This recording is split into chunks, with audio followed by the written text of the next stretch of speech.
ఆపదామపహర్తారం దాతారం సర్వసంపదాం లోకాభిరామం శ్రీరామం భూయో భూయో నమామ్యహం. పలికిడి దిభాగవతమట పలికించు విభుండు రామభద్రుండట నే పలికిన భవహరమగునట పలికెద వేరండుగార పలుకగనేలా.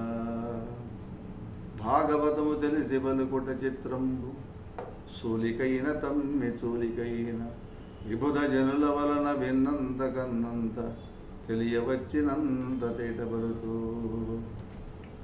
ప్రేమిత్రులారా, మనమంతా కూడా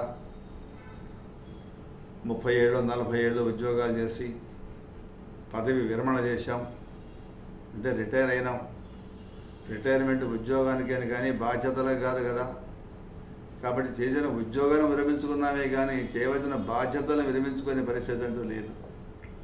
కాబట్టి ఇలాంటి సీనియర్ సిటిజన్స్గా ఉన్న మనం జీవితంలో చివరి పదం భగవతుని ఆశ్రయించడమే. సర్వధర్మాన్ పరిత్యజ్య మామేకం శరణం వ్రజ అహంత్వా సర్వపాపేభ్యో మోక్షయిష్యామి మా శుచః అని భగవద్గీత చెప్తూ ఉన్నది. ఇట్లా మన కొండాపురం రామాలయంలో చక్కగా రోజు సాయంకాలం పూట ఈ భగవన్నామాన్ని స్మరిస్తూ హరికథల్ని వింటూ ఉన్నాం. చెప్పినందుకు నాకు భాగ్యము, వింటున్న మీకు భాగ్యము. ఈ రెండూ చేయిస్తున్న రామచంద్రమూర్తికి 1 దండాలు. ఇప్పుడు మనం 7వ స్కంధంలో ప్రవేశిస్తున్నాం. సూతముని శౌనకాది మహర్షులు చెప్తూ ఉన్నాడు. చెప్తున్నవాడు శౌనకాది సుఖ మహర్షి. ఇక్కడ వింటున్నటువంటి వాళ్ళు పరీక్షణ్ మహారాజు. 10 రోజుల్లో నువ్వు సర్పఘాతకుడవై, అంటే ఒక పాము కాటు వల్ల నువ్వు మరణిస్తావు అని శాపగ్రస్తుడైన వాడు పరీక్షణ్ మహారాజు. ఈ 10 రోజుల్లో ఎలా నేను పుణ్యం మూట కట్టుకొని మోక్షం పొందాలి అని తాపత్రయం ఈయనకి. సావు తప్పదు. నమిథ్యా ఋషిభాషితం. ఒక మహర్షి చెప్పినటువంటిది ఏదైనా కానీ అది మిథ్య కాదు, తథ్యమవుతుంది అని. ఈ పరీక్ష మహారాజు సుఖయోగేంద్రుడిని చూచి, మహానుభావ, నాకు సందేహం ఉందయ్యా. శ్రీహరి దృష్టిలో అన్ని ప్రాణులు సమానమే అంటారు కదా, ఒకరు ఎక్కువ ఒకరు తక్కువ అంటూ ఉండదు కదా. దేవతల కోసం రాక్షసుల్ని వెదికి సంహరిస్తున్నాడే, దీనివల్ల ఆ స్వామికి ఒరిగేది ఏముంటుంది? పోనీ రాక్షసులంటే స్వామికి ఏమన్నా భయమా అంటే అదేమి లేదు కదా. మరి ఎందుకు శ్రీమన్నారాయణ రంగ అవతారాలు ఎత్తి ఇలా చేస్తున్నాడు? చెప్తే తెలుసుకుందామని ఉంది మహానుభావ అని అడిగాడు. ఎవరు? పరీక్షణ్ మహారాజు సుఖమహర్షిని. సుఖమహర్షి ఓ చిరునవ్వు నవ్వి, రాజా, చిత్రంబులు త్రైలోక్య పవిత్రంబులు భవలతాల విత్రంబులు సన్మిత్రంబులు మునిజన మన చైత్రంబులు విష్ణుదేవు చారిత్రంబుల్. శ్రీ మహావిష్ణువు యొక్క చరిత్రలు చాలా చిత్రంగా ఉంటాయి. ముల్లోకాలను కూడా పవిత్రం చేసేటటువంటివి. సంసారం అనేటటువంటి లతలకి అవి కొడవళ్ళు లాంటివి, అవి ఉత్తమమైనటువంటి మంచి స్నేహితులు లాంటివి. మహర్షులు అనే వనానికి అవి వసంతం లాంటివి అని చెప్పాడు. శ్రీమన్నారాయణ తత్వం ఊరికే బోధపడదయ్యా. ఆ స్వామి గుణాతీతుడు. తానే దేవతల్ని మునీశ్వరుని సత్వగుణం గలవారిగా సృష్టించాడు. రజోగుణం ప్రధానంగా రాక్షసుల్ని, తమోగుణం ప్రధానంగా యక్ష రాక్షస సమూహాలని సృష్టించాడు. కానీ అన్నింటా నివసించేది అంతర్యామిగా ఆ పరమాత్ముడైన నారాయణుడే కదా. మహాత్ములైనటువంటి వాళ్ళు తమలో ప్రకాశించే ఆత్మనే దైవంగా భావిస్తారు. ఈ తత్వసారాన్ని పూర్వం నారద మహర్షి ధర్మరాజు గారికి రాజసూయ మహాయాగం చేసే సమయంలో అన్ని కూడా చెప్పాడు. అది ఇప్పుడు నీకు మళ్ళా చెప్తాను, నేను సావధానంగా వినవలసింది, నీ సందేహం తీరిపోతుంది అని చెప్పాడు సుఖ మహర్షి పరీక్షణ్ మహారాజు గారికి. ఏమి చెప్పాడు ఆ రాజసూయయాగంలో అంటే, అది రాజసూయగా జరిగే సమయం. దుష్టుడైనటువంటి శిశుపాలుని శ్రీకృష్ణ పరమాత్మ సంహరించాడు. శిశుపాలుడి యొక్క తేజస్సు వాసుదేవుల్లో లీనమైపోయింది. చెప్పాడుగా 100 తప్పుల దాకా మన్నిస్తాను, 100 దాటిందంటే తలకి ఖండిస్తానని చెప్పాడు, అత్తగారికి చెప్పాడు కదా. కాబట్టి వాడు 100 తప్పులు చేశాడు. శిశుపాలుడి యొక్క శిరస్సును ఖండించాడు, చక్రాయుధం ఖండించింది. వాడు వాసుదేవుడిలో లీనమైపోయినాడు. అది చూచి ఆశ్చర్యపోయిన ధర్మరాజు గారు నారద మహర్షి అంటాడు, ఏమయ్యా మహానుభావ తపస్వి, వాసుదేవుడు మహామహానుభావుడు కదా, మహాపుణ్యాత్మ సైతం అతన్ని చేరుకోవడం కష్టమే.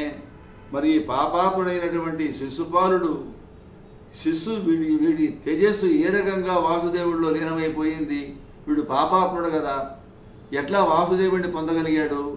ఆశ్చర్యంగా ఉందే. అంతటి పుణ్యం వీడికి ఎట్లా వచ్చింది? చిన్నప్పటి నుంచి చూస్తున్నాం కదా, వీడి సోదరుడు దంతవక్త్రుడు శ్రీకరుని దూషిస్తూనే ఉండేవాళ్ళు.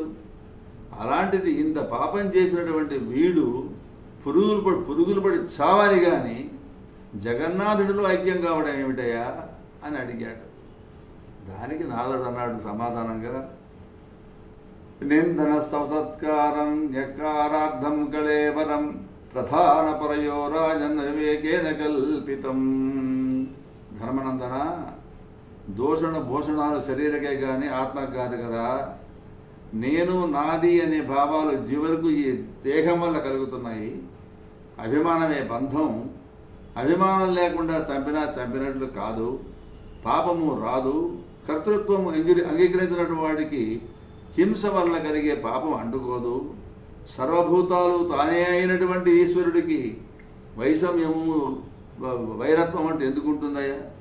కారణం ఏదైనా కావచ్చు, ఏమరపాటు లేకుండా శ్రీహరిని ధ్యానిస్తే చాలు, వాడికి మోక్షం పరమపదం లభిస్తుందో అందరూ సమానమే కదా. ఆలోచిస్తే శత్రుత్వంతో ఆ స్వామిని ఆరాధించడమే కొంచెం షార్ట్ కట్, సులభంగా ఉండే మార్గం అనిపిస్తుంది. తుమ్మెద ఒక కీటకాన్ని తెచ్చి దాని చుట్టూ ఝంకారం చేస్తూ దాన్ని కూడా తుమ్మిదిగానే మారుస్తుంది. అంటే ఒక కీటకం తుమ్మిదిగా మారిపోతుంది ఝంకారం వల్ల. దీన్ని మనం ఏమంటున్నాం? భ్రమర కీటక న్యాయము అంటున్నాం.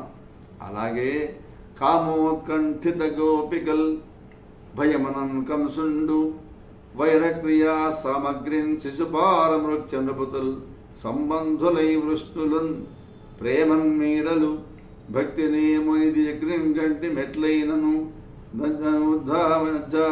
నగరిష్ఠుడైన హరిచందన్వత్సుధాత్రీశ్వర.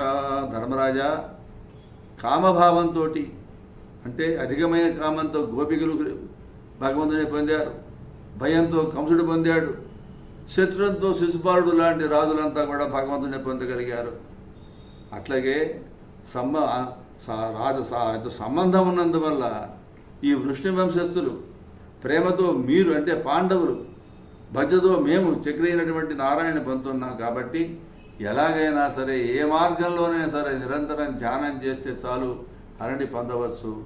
సర్వదేశ సర్వకాల సర్వావస్థలు యందు శ్రీహరి ధ్యానం చేసినందువల్ల నువ్వు ప్రేమగా చేసావా, వైరంతో చేసావా, స్నేహంతో చేసావా, ప్రీతిగా చేసావా, దుఃఖంతో చేసావా, బంధుత్వంతో చేసావా, ఏ రకంగా చేసేమయ్యా, హరినామ స్మరణ అన్ని బంధాలను తెంచివేసి మోక్షాన్ని ప్రసాదిస్తుంది అని చెప్పాడు నారదుడు. అది ఏదో మనం చూద్దాం. వేద వేదాంత వేద్యాయ మేఘశ్యామలమూర్తయే పుంసాం మోహన రూపాయ పుణ్యశ్లోకాయ మంగళం. జై శ్రీరామ్.